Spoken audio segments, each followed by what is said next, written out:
శ్రీ విఘ్నేశ్వరాయ నమః. శ్రీమాత్రే నమః. శ్రీ గురుభ్యో నమః. శివాయ గురవే నమః. ఈ రోజున కార్తీక మాస వైభవంలో భాగంగా శివభక్తులైనటువంటి 63 మంది నాయనార్లలో కొంతమంది గురించి మనం చెప్పుకుంటూ వస్తున్నాం. ఈ రోజున తిరు నీలకంఠ నాయనార్ యొక్క చరిత్రని మనం స్మరించుకుందాం. చిదంబరం క్షేత్రంలో శివధ్యాన తత్పరులైనటువంటి ఒక కమ్మరి కుటుంబం ఉంది. కమ్మరి అంటే ఇనప సామాన్లు, నాగళ్ళు, కర్రులు, ఇవి కొడవళ్ళు, ఇవి తయారు చేసే జాతిని కమ్మరి అంటారు. కుమ్మరి అంటే కుండలు. ఆ కమ్మరి కుటుంబంలో జన్మించినటువంటి వాడు ఈ తిరు నీలకంఠ నాయనార్. తిరు అంటే శ్రీ అని అర్థం తమిళంలో. ఎంతో భక్తితోటి వంశపారపర్యంగా వాళ్ళ వృత్తితో పాటుగా శివుడి మీద భక్తిని కూడా పెంచుకున్నాడు. ఎంతలా పెంచుకున్నాడు అంటే ఏ పని చేస్తున్నా కూడా శివనామమే. ఏ పని చేస్తున్నా శివుడి నామం తలుచుకుంటూ చేస్తుండేవాడు. ప్రహ్లాదుడు కూడా అదే చేశాడు కదా. పానీయంబులు తాగుచున్ కుడుచుచున్ లక్షించుచున్ సంతత శ్రీ నారాయణ నామం అంటాడు కదా పోతన గారు. ఎప్పుడు కూడా మంచినీళ్ళు తాగుతున్నా, తింటున్నా, పడుకున్నా, తిరుగుతున్నా, ఆడుకుంటున్నా, పిల్లలతోటి ఏం చేస్తున్నా కూడా నారాయణ నామమే చేసేవాడు ఆయన అన్నారు. అందుకనే పూర్వం ఈ బ్రాహ్మణ ఇళ్లలో, కొన్ని ఇళ్లలో ముసలమ్మలు ఉండేవాళ్ళు. వాళ్ళు ఎప్పుడూ పద్యాలు వాళ్ళకు వచ్చినవి పాడుకుంటూ ఉండేవాళ్ళు తెల్లవారుజాము నుంచి లేచి. వాళ్ళ నుంచి పిల్లలు నేర్చుకునేవాళ్ళు. ఇవాళ ఆ సంస్కృతి మృగ్యం అయిపోతుంది. అది బాధాకరం. వాళ్ళకన్నీ కంఠోపాఠం, నోటికొచ్చు. వాళ్ళు చక్కగా అవన్నీ పాడుకుంటూ పనులు చేసుకునేవాళ్ళు. అందుకనే భగవన్నామం చెబుతూ ఏ పని చేసినా ఆ పని పవిత్రీకరించబడుతుంది. వంట చేస్తున్నాం అనుకోండి భగవన్నామం చేస్తూ, అప్పుడు ఆ పదార్థాలన్నీ కూడా అమృతప్రాయం అవుతాయి. తినేవాళ్ళకి ఆరోగ్యం వస్తుంది. అందుకని అలా చేసేవాళ్ళు మన పెద్దవాళ్ళు. ఇక్కడ ఈ నాయనారు కూడా శివనామం చేస్తూ తన వృత్తిని చేసుకుంటూ ఉండేవాడు. ఎవరైనా శివభక్తులు వస్తే వాళ్ళకి భిక్షాపాత్రలు ఉచితంగా ఇచ్చేవాడు. ఎందుకంటే తను తయారు చేస్తాడు కదా.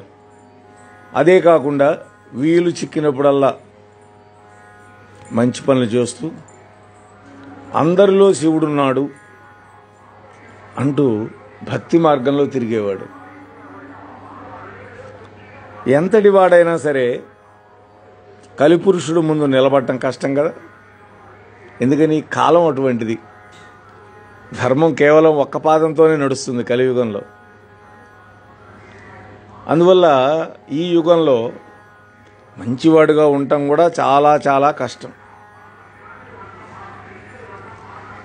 ఇలాంటి వాడు కూడా ఒకానొక సమయంలో ఒక వైశ్యుని వద్దకు వెళ్ళి వచ్చాడు. ఒక వేశ్య వద్దకు వెళ్ళాడు. వైశ్యుడు కాదు, క్షమించాలి, వేశ్య దగ్గరికి వెళ్ళి వచ్చాడు. చూడండి కాలం ఎలా ఉంటుందో ఎవరికీ తెలియదు. ఇంతటి భక్తుడు, ఇంతటి పరోపకార పరాయణుడు అయినటువంటి వాడు కూడా ఒకానొక బలహీన క్షణంలో ఒక వేశ్య వద్దకు వెళ్ళొచ్చాడు. ఈ విషయం ఆయన భార్య పసిగట్టింది. కానీ ఊరుకున్నది, ఏమనలా. తర్వాత 2 రోజులకి భర్త ఆమె దగ్గరికి రాగానే నువ్వు నన్ను తాకితే ఆ పరమశివుడి మీద ఒట్టు అంటూ దూరంగా జరిగింది. జరిగిందంతా భార్యకి తెలిసిపోయిందని ఈయనకు అర్థమైంది, ఈ నీలకంఠ నాయనారికి.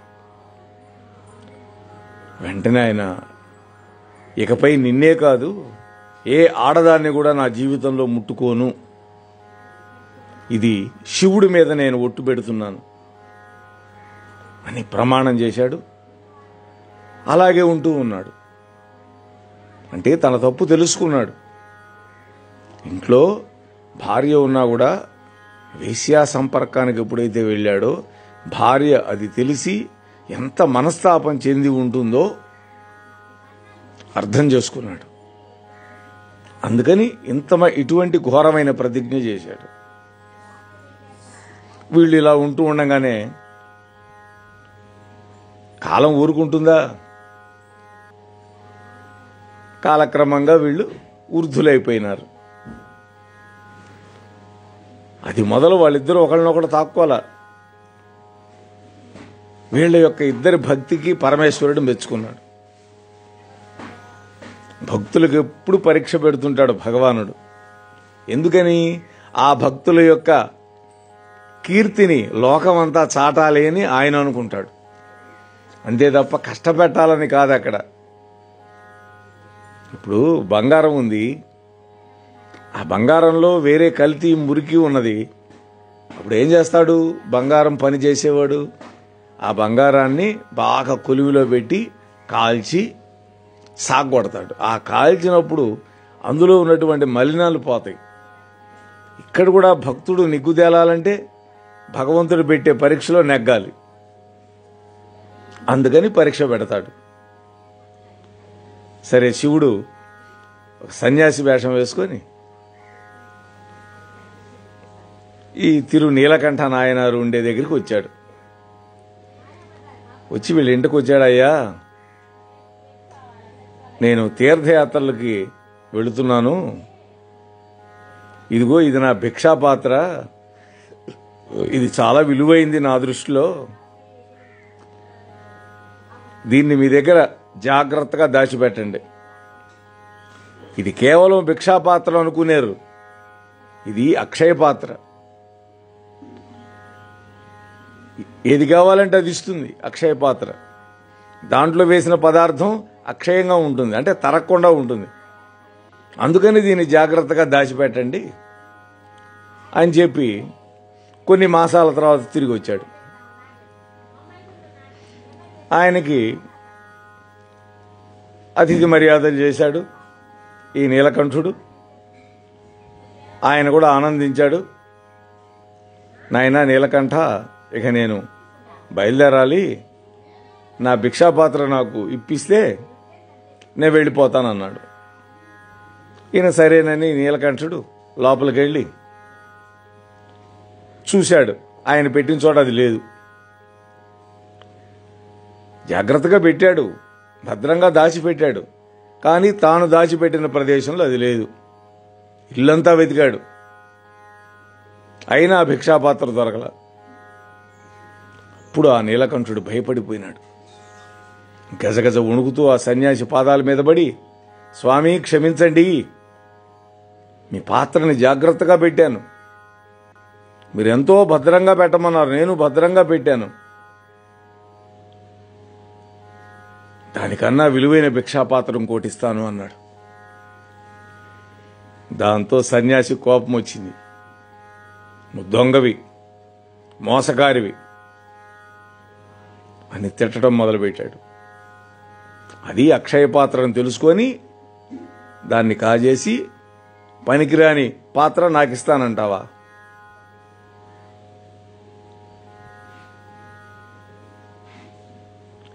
ఈయన మహానుభావా, నేను దొంగని కాదు, నన్ను అనుమానించద్దు, అది ఏమైపోయిందో నాకు అర్థం కావట్లేదు అని ఆయన మొరపెట్టుకున్నాడు. సరే, నువ్వు ఇంతగా చెబుతున్నావు కదా, సరే నీ మాట నేను నమ్ముతున్నా, అయితే నువ్వు నీ భార్య చేయి పట్టుకొని ప్రమాణం చేస్తే అప్పుడు నమ్ముతానన్నాడు. చూడు ఎంత పెద్ద మెలుగు పెట్టాడు. అప్పుడు ఆ నాయనారు దానికి ఒప్పుకోడు. దాంతో సన్యాసికి మళ్ళా కోపం వచ్చింది. ఇక ఆ ఊరు వాళ్ళందరినీ జమ చేశాడు. వాళ్ళందరి ముందు అభియోగం మోపాడు. అక్కడ అదొక పెద్ద వాదనగా నడుస్తోంది. ఈయన నా భిక్షాపాత్రగా చేశాడు, ఈయన దగ్గర పెట్టుకుంటే ఇప్పుడు ఇవ్వమంటే ఇవ్వనంటున్నాడు, నా దగ్గర లేదంటున్నాడు, పోయిందంటున్నాడు, నాకు ఇప్పించండి మీరంతా చెప్పి అని వాళ్ళందరి ముందు ఈ సన్యాసి చెప్పాడు. ఈయనంటాడు, నేను కాజేయలేదు, అది ఏమైపోయిందో నాకు తెలియటం లేదు, అందుకని అది పోగొట్టాను కాబట్టి నేను కొత్తది విలువైంది ఇస్తానంటున్నాను, ఈయనేమన్నా నాకు అదే కావాలంటున్నాడు, లేకపోతే ప్రమాణం చేయమంటున్నాడు నా భార్య చేయబట్టుకొని అని ఆయన అంటున్నాడు.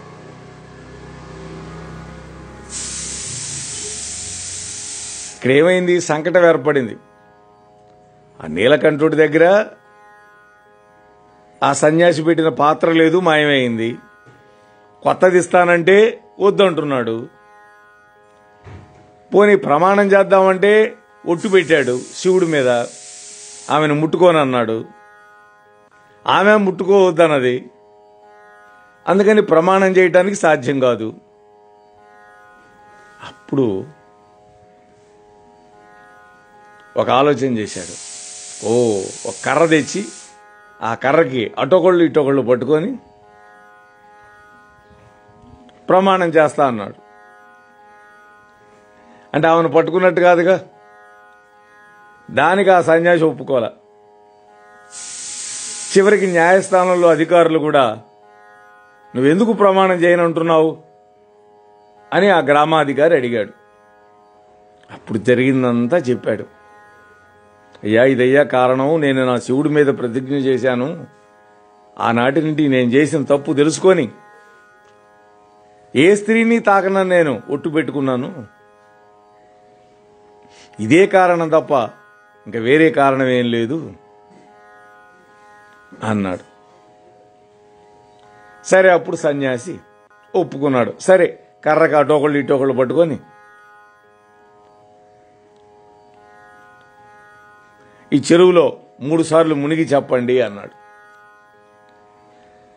సరే, దానికి ఒప్పుకున్నాడు నీలకంఠుడు కూడా. ఆయన భార్యకి కర్రకి ఆ చివర పట్టుకోమన్నాడు, ఈ చివర ఈయన పట్టుకున్నాడు. ఆ చెరువులో మునిగారు. ఒకసారి మునిగారు, 2 సార్లు మునిగారు, 3వసారి మునిగి లేచారు. అంతే, ఆశ్చర్యం, ఇద్దరు కూడా పూర్తి యవ్వనవంతులుగా మారిపోయినారు. అది నా వింత చూస్తున్నటువంటి వాళ్ళందరూ కూడా ఆశ్చర్యపడిపోయారు. అలా ఉండగా వెంటనే ఆ సన్యాసి అంతర్ధానం అయిపోయినాడు. ఆ స్థానంలో సాక్షాత్తు పార్వతీ పరమేశ్వరులు ప్రత్యక్షమైనారు. ఓం నమ శివాయ. అది భక్తుడి యొక్క శక్తి. అందరూ ఆశ్చర్యంలో ఉండగానే వీళ్ళు ఇలా భక్తి ప్రవర్తనతోటి ఇలాగే మాట మీద నిలబడే విధానం, తప్పు నుండి భార్య తన భర్తని మార్చిన విధానం, అది అర్థం చేసుకొని అసలు పూర్తిగా ఆ మార్గమే వదిలేసి తరించిన నీలకంఠుడికి ఆయన భార్యకి ముక్తి ప్రసాదించాడు. చూడండి, తప్పు తెలుసుకున్నాడు. ఇక ఏ స్త్రీని జీవితంలో తాకనన్నాడు. ఆమె కూడా భర్త తప్పు చేశాడు కాబట్టి భర్తను దగ్గరికి రానిలా, నేను ముట్టుకోనంది. ఇది తెలుసుకున్నాడు పరమేశ్వరుడు. కొన్ని సంవత్సరాలు గడిచిపోయినాయి, ముసలాళ్ళు అయిపోయినారు, వాళ్ళు ఏ సుఖాన్ని అనుభవించలా. అందుకని పరమేశ్వరుడు అనుగ్రహించాలనుకున్నాడు. అనుకోని ఈ పరీక్ష పెట్టాడు. ఆ పాత్ర ఆయనే మాయం చేశాడు. ఆ సన్యాసి ఎవరో కాదు, సాక్షాత్తు శివుడే అని మనం చెప్పుకున్నాం. మరి మాయం చేసింది ఎవరు? పాత్రని ఆయనే. చూసారా? అంటే తన భక్తుడైన వాడు చిన్న తప్పు చేసి ఒక అపమార్గంలో వెళ్ళిపోయినా కూడా ఒక తండ్రి తన బిడ్డను ఎలా అయితే దిద్దుకుంటాడో అలా పరమేశ్వరుడి యొక్క బిడ్డలం మనమంతా. అందుకని ఆయన్ని దిద్ది మళ్ళీ భార్యాభర్తలు ఇద్దరిని కూడా ఏకం చేశాడు ఆ పరమాత్మ. అప్పుడు పరమేశ్వరుడు చెప్పాడు, నాయనా నీలకంఠ, నీ దీక్షకి దక్షతకి నువ్వు చేసినటువంటి సేవలకి నీ భక్తికి నేను మెచ్చుకున్నాను. అందుకనే నీకు నీ భార్యకి ముక్తి ప్రసాదించాలని ఇంత కథ నడిపాను అని పరమేశ్వరుడు చెప్పాడు. అప్పుడు ఆ దంపతులిద్దరిని కూడా సశరీరంగా కైలాసానికి తీసుకువెళ్ళాడు. ఎవరు? ఆ ఆది దంపతులు. అంతటి భాగ్యానికి నోచుకున్నాడు నీలకంఠ నాయనార్. కాబట్టి అటువంటి దివ్యమైనటువంటి భక్తుల యొక్క కథలు మనం వింటూ ఉంటే మనలో తెలియనటువంటి ఒక ఆనందం,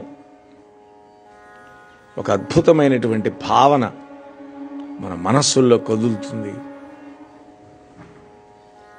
అలా మనం నిలుపుకొని అప్పుడు పరమేశ్వరుడి యొక్క దివ్యమైనటువంటి అనుగ్రహానికి మనం నోచుకోగలుగుతాం అని ఇటువంటి మహాత్ముల యొక్క చరిత్రలు మనం వింటూ ఉంటే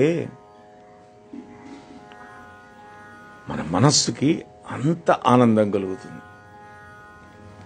కాబట్టి అటువంటి దివ్యమైనటువంటి భక్తిని మనకు కూడా పరమాత్మ ఇవ్వాలి అని మనస్ఫూర్తిగా నేను ప్రార్థన చేసుకుంటూ, శ్రద్ధాభక్తులతో వింటున్నటువంటి మీకు, నాకు, అందరికీ కూడా అలాంటి దివ్యమైనటువంటి ఆశీస్సులు లభించాలి అని మనస్ఫూర్తిగా కోరుకుంటూ మీ వద్ద సెలవు తీసుకుంటున్నాను. స్వస్తి. ఇంతవరకు మన ఛానల్కి ఎవరైనా సబ్స్క్రైబ్ చేసుకోకపోతే ఇప్పుడే ఈ క్షణమే సబ్స్క్రైబ్ చేసుకుని ఆ పక్క నుండి బెల్ బటన్ మ్రోగించి మమ్మల్ని ప్రోత్సహిస్తారని మనస్ఫూర్తిగా కోరుకుంటూ